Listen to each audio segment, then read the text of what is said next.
Hi, I'm Lisa Ryan.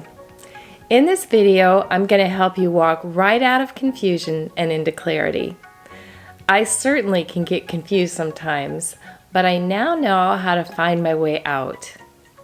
Confusion can be a convenient state, which I will explain in a minute, but ultimately, it doesn't serve us. Living with continued confusion is not an empowered way to live. It leaves us feeling helpless. The good news is that we have an abundance of inner resources to help ourselves. The reason for this video is to remind us that these resources exist. Unfortunately, they often go untapped because we aren't aware of just how easy they are to access. We'll talk today about wise decision making, what to do when we don't have all the information we need, and how to step out of confusion. At the end of the video, I'll give you the steps to take to leave confusion behind and make empowered decisions. The title of this video is Conveniently Confused. Is it convenient to feel confused? It's not a particularly nice feeling or state. Why would I come up with such a title? Why would we ever indulge in confusion or find it convenient? Here's why. When we feel confused about a situation in our lives, what action is required? That's exactly right. None. If we are confused, we can sit with that state and be stuck. This can be convenient because we don't have to take action, make a decision, or risk making a mistake. Hooray! For a time, being confused may be more comfortable than paying the price involved in becoming decisive. It's okay to delay decision making when we don't have all the information we need, but even if that's the case, we can formulate an action plan. I'm going to teach you a technique that I love because it's often so clarifying. I call it going third person or taking a balcony view. Here's how this goes. Think of a situation that leaves you wondering what to do, preferably something you've thought about a lot. Now pretend that you are simply an observer of your dilemma, that third person who sees what's going on and has clear comments. From this view, we often know what we would say to a friend, but we get lost when it comes to ourselves. What would the observer say to us? The same idea is to pretend your life is a play that you are watching from a balcony. When we do this, things get more clear, sometimes instantly. One of the resources this taps is common sense. Another is wisdom, and yet another is experience. When we put all our resources together, we end up with a lot of information. We may not be thinking of these things consciously, but they are present to give us a more objective view of what's going on. We can often use our intuition, common sense, wisdom, and experience to guide a friend without a lot of effort. But when it comes to ourselves, this flow of information can come to a dead stop. The reason this information can hit a log jam in our brains is because when we're talking about someone else, we aren't at any risk. But when we start taking all the information we have onto a conscious level, then we might have to do something we don't want to have to do. Yep, we become wimpy, confused, and sit in the clouds because taking steps to end confusion often takes lots of effort and maybe sacrifice too. Hamburger or fried chicken? Not so tough. Break up or stay in the relationship? Much tougher. But remember, confusion comes at a price too. Inertia steals precious time and moves us no closer to resolution. I'm not saying that we always know what is right.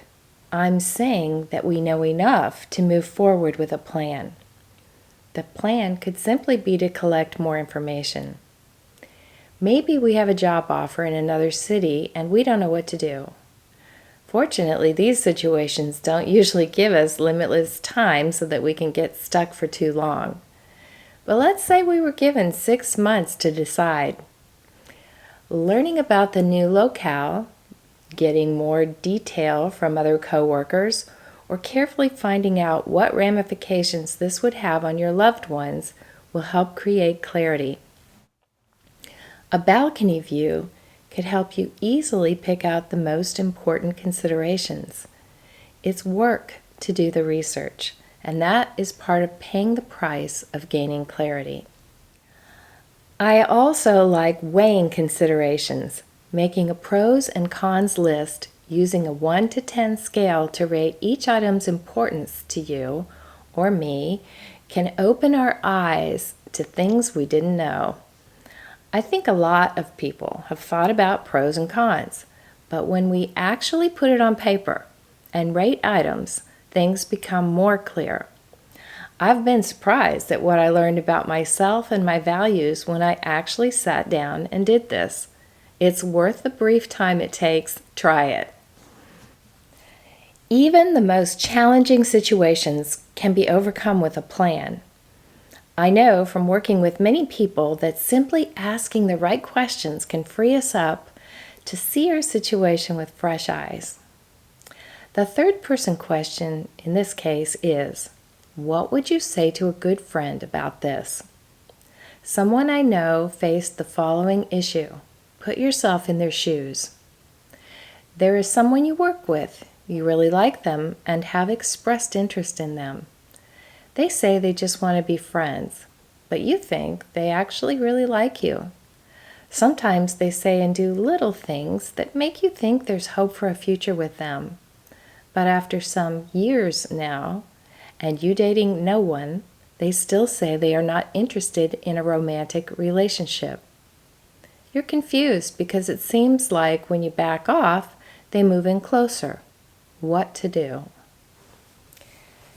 For some listening, this may seem simple, but for the person experiencing this, there was great distress.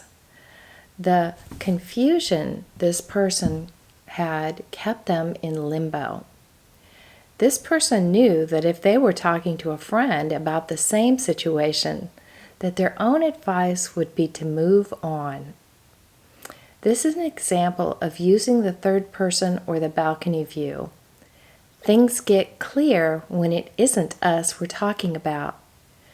For this person to realize their own advice, their own wisdom, was very painful because it meant letting go of someone they loved and grieving. This is exactly why we stay confused sometimes. When it comes to relationships, sometimes staying in the relationship is the thing we don't want to face. But for many reasons, we know it's the right thing to do. It can go either way. Life is full of difficult choices, but life is also short. We don't want to waste a bunch of our time or even years failing to face tough decisions. I hope the person I mentioned went on to find new and mutual love. The thing is, if we don't decide things, we will not find the next exciting adventure that's just around the next corner. Limbo is exhausting and boring. If things seem really confusing, we may already unconsciously know the way out of our quandary. Here are some great questions to ask when confused. These are our confusion-busting questions. Yes, I have to say that slowly because it is not easy to say. You try it. Confusion-busting questions. Okay. You can't do it either. Number 1, what facts am I lacking in making this decision? Number 2, what's it going to take to fill in those blanks to the best of my ability? Number 3, what facts am I ignoring? 4, what is the cost of ignoring those facts? 5, if I take a balcony view, what becomes clear? 6. Am I taking the advice I would give my best friend? 7. If faced with a 50-50 type choice, can I trust God to guide me and care for me? 8. Am I afraid? Fear is a biggie. It keeps us in confusion.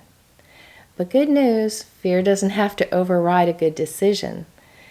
We just can do whatever it is we need to do afraid. We can do that. I've done this many times, and it wasn't easy, but I'm glad I did, and I am still here. If clarity is still lacking after really considering all the above, then we may just have to call it. It might go well, it may not go well, but we can always celebrate our courage and decisiveness. Very few decisions are cast in stone, so we can decide differently next time. When I make decisions, I ask for God's guidance. I ask for roadblocks if my plan isn't a good one. This way, the burden isn't mine. Instead, I trust God. If I end up going down a bumpy road or a really rocky road, I work to learn what I can while I'm on it.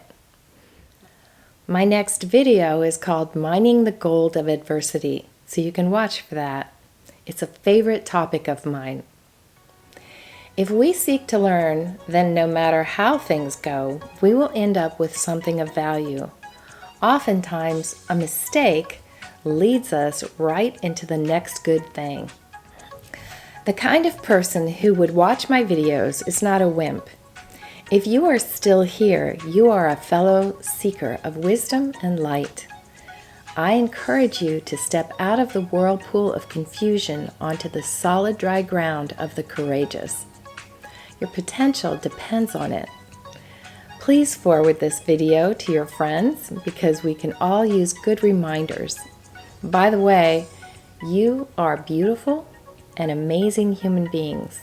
I see you. Thank you for being here.